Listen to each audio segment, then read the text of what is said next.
everyone, welcome back to my channel. It's been a while. I have been so insanely busy. Hopefully by the time this is up, I'll have all of my moving vlogs up because I am so behind on that. But I thought for this video I would kind of document, just because I know this is something that I'm looking for at this moment, and hopefully this can help someone else later on that's going through the same thing as me. I am having surgery next week. It's called I don't know how to pronounce it, so I'm probably gonna completely botch this. Bilateral salpingectomy, I don't know how you say it. Basically, what they are doing, it's a sterilization procedure. What they're doing is they're taking, instead of having my tubes tied, they're taking out the tubes and my ovaries so that I cannot get pregnant. Those of you that know me in my personal life know kind of the backstory to that. My husband and I both are not planning on having kids. I just didn't grow up around a ton of kids, so it's never really been the thing that I wanted. And now that I'm 30, everyone always told me after we got married that around 30, you know, that maternal instinct is gonna kick in and you know, whatever. Well, that didn't happen. I still don't want kids. I still don't like kids. I take that back. I like kids. I like my friends' kids. I like being the cool aunt that comes in with all the toys that their parents don't want them to have and then like that make all the noise and then leaving them and having them deal with that. I like being able to hang out with them and play with them, you know, do that kind, be the aunt, be the cool aunt, but I like giving them back at the end of the day.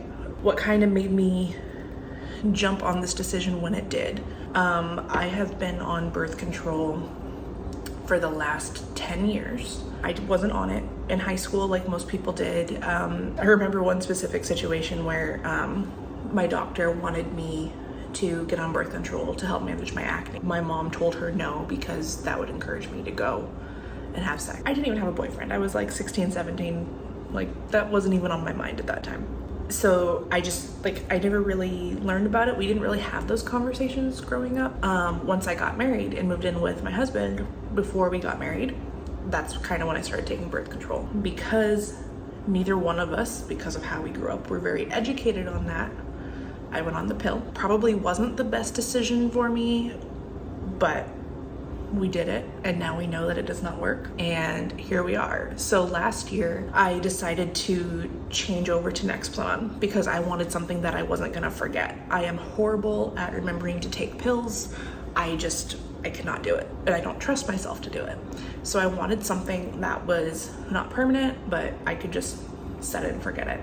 Nexplanon seemed like a good idea because of the fact that it gets rid of your periods, which I was like, fantastic. I don't want one. That's amazing. So that was really kind of what sold me on it. I did some research beforehand because I like overanalyze everything. I over research everything before I do it. And I saw all the side effects, and most of it was like, it affects people differently. You can get severely depressed. You can get severe anxiety, like all those things. I was like, okay, yeah, I'll notice if that happens. I'm not too worried about that.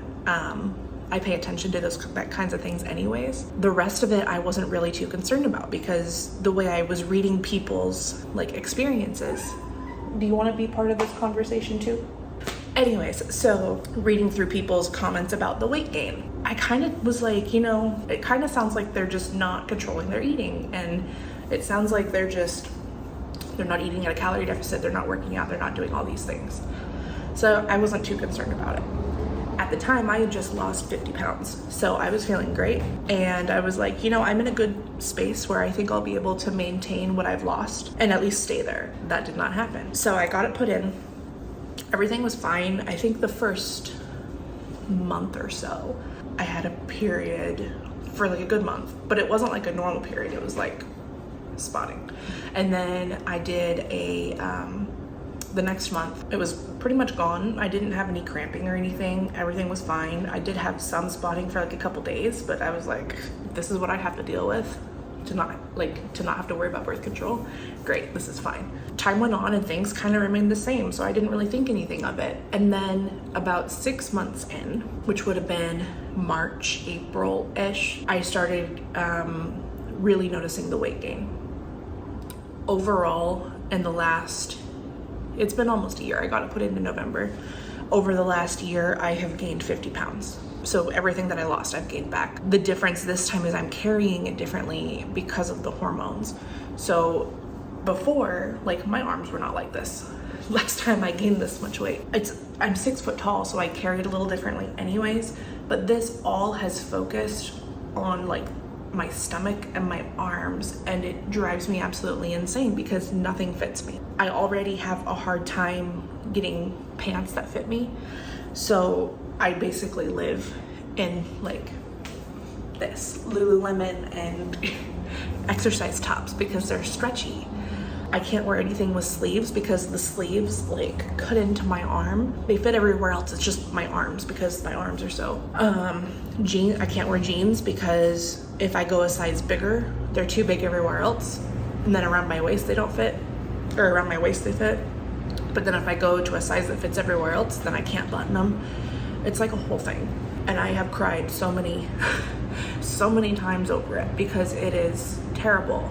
And looking back, I feel bad for like kind of passing over all those people that were saying, yeah, it's gonna make you gain weight, because it did.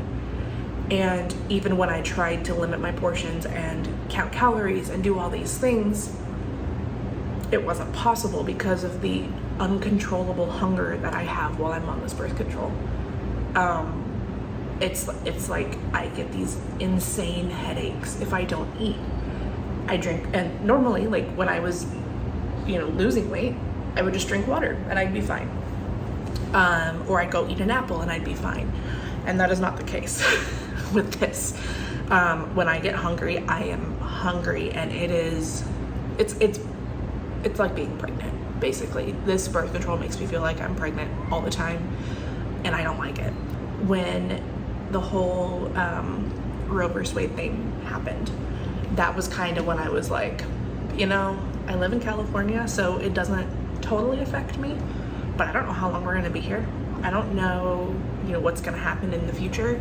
If things change in California, I don't think they will, but if something federally changed, I'm one of those people that would be completely screwed if I didn't do something permanent.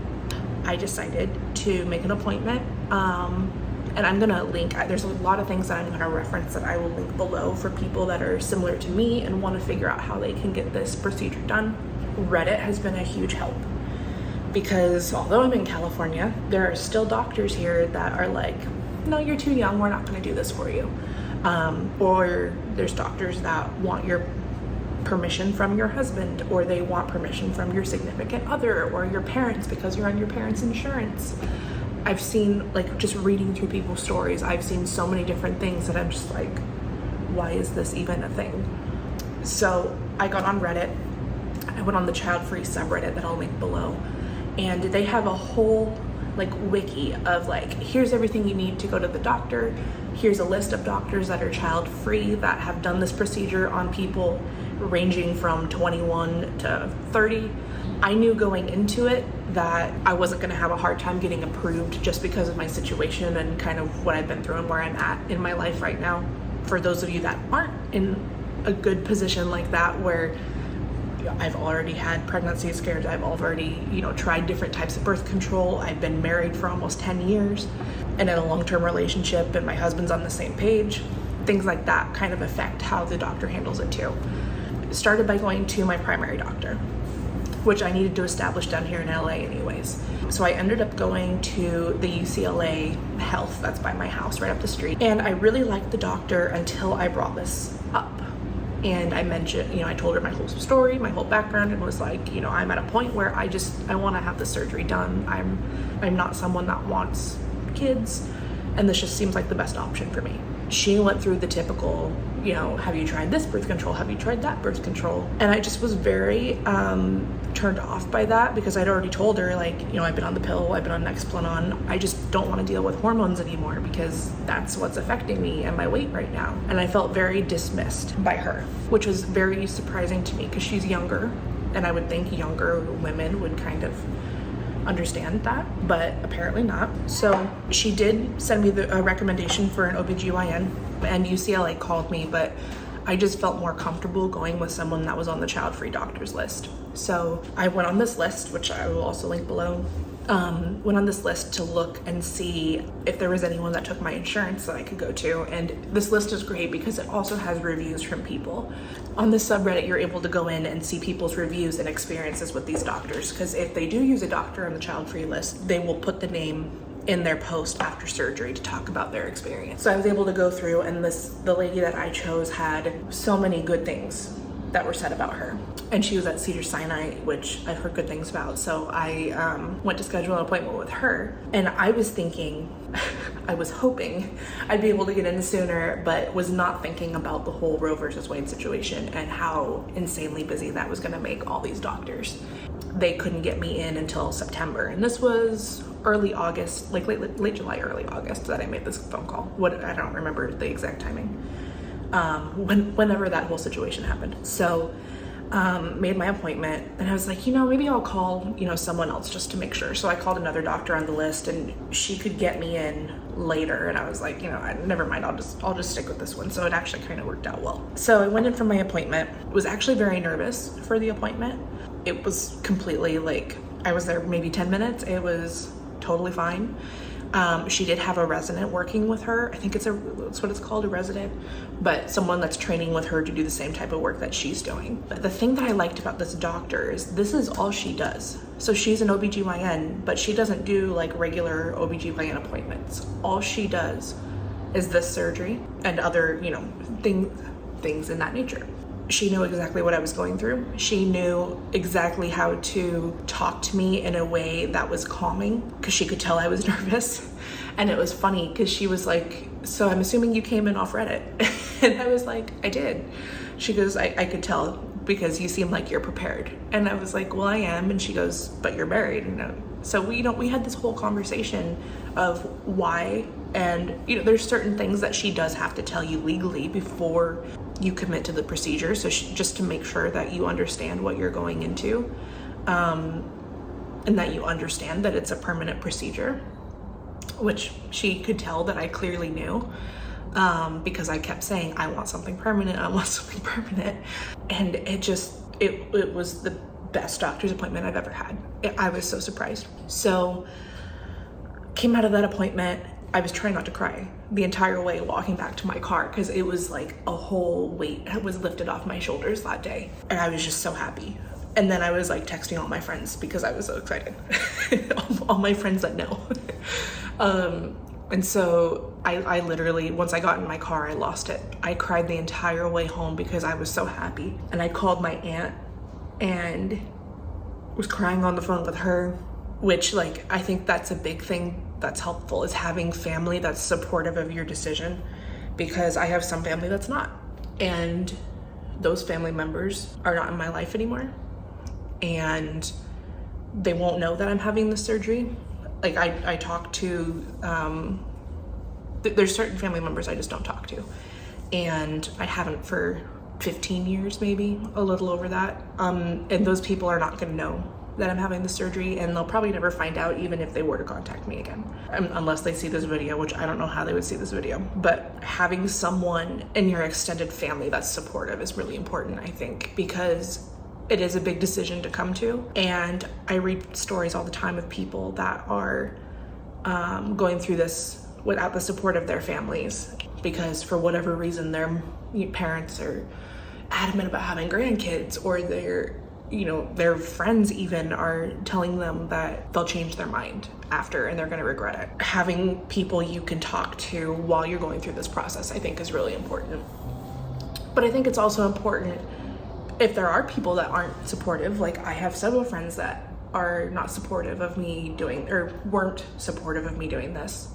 And they were concerned that I was doing it because I felt like I had to. And once I explained to them that my husband had no decision in this. This was my decision. I came up to him one day and was like, I'm doing this. Sorry, this is just what's happening. That was an easy conversation to have because we were already on the same page. Having that conversation with my friends to reassure them that it wasn't me being pressured into something by somebody else, I think really helped them understand where I'm coming from, so that they can be supportive of me when the time comes for me to have the surgery. So that was like a whole long-winded thing.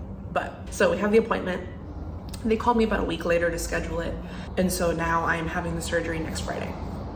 And while I'm in surgery, they're gonna be taking the Nexplanon out, which I'm so like, I'm ready. I'm so ready for it to be out. So again, I've been over researching everything and reading everyone's experiences. Everyone has a different recovery. But from what I'm seeing, everyone says it's a couple days and then you're fine. If you're in a sedentary job where you're just sitting all day, you're gonna be fine. If you're doing something a little bit more physical for work, you're probably gonna need a week or two, just because it is a little hard to sit and walk around. They do everything laparoscopically, so it's like 3 incisions, that's it, little tiny ones, and it's pretty harmless, pretty minor, but I've also never had surgery before. That's a little scary for me. Luckily, mine will be on a Friday morning early, so my husband's gonna drive me there, sit with me, and then I'll come home by like 10 and just sleep all day, and then I'll have the weekend to chill and sit on the couch and make him do whatever I tell him to do, which is fantastic because that never happens. So yeah, I'm kind of using this video as like an introduction to a series that I'm gonna do, because I do want to document my recovery, and that's gonna kind of tie into like weight loss after being on hormonal birth control and how things change after being on hormonal birth control and then going off of it completely. I did have a period of time where I wasn't on anything, and I remember what that was like, so I'm kind of interested to see how different this is compared to that. I was looking last night on YouTube and trying to find people's recovery stories and weight loss stories, and everything that comes up is weight loss after pregnancy, or weight loss while you're on birth control, or weight loss after getting off the pill. And there was nothing that was really like, hey, I was on this specific birth control and then I had surgery and this is what happened to me. So that's kind of what I'm hoping to do. And if that means that I get judged for my decision to have the surgery, then that's fine. But I'm hoping that there's some people out there that are, whether you're on the fence or you're considering having the surgery, that this helps you either decide, yeah, I do want to do this, or no, that's not for me. That's my whole goal. So, and if anything, it'll teach you guys something about this whole process and why it needs to be easier. With that, I think that's going to be it for today. This was just kind of like, here's the story of what's going on and like an update. I know I'm going to be posting my moving stuff soon. Once we get all our furniture in, I'll do a new house tour. That's gonna happen. But I'm kind of trying to figure out what I'm gonna be doing with this channel, because I'm all over the place. I like doing vlogs, but I'm just so busy with work right now that it's like, it's insane. And I've been traveling a lot. So there are gonna be some travel vlogs on here when I'm traveling for work. I'm gonna be in Memphis in a couple weeks and Michigan in a couple weeks. I'm going back home to Portland for a few days. So there's gonna be a lot of travel vlogs. And then hopefully once my house gets in order, I'll be able to finish up the moving series. But thank you all for sticking around with me while I'm like navigating this whole, like, trying to figure out what to do with my life, trying to figure out how to adult. But yeah, I appreciate it. We'll see you in the next video.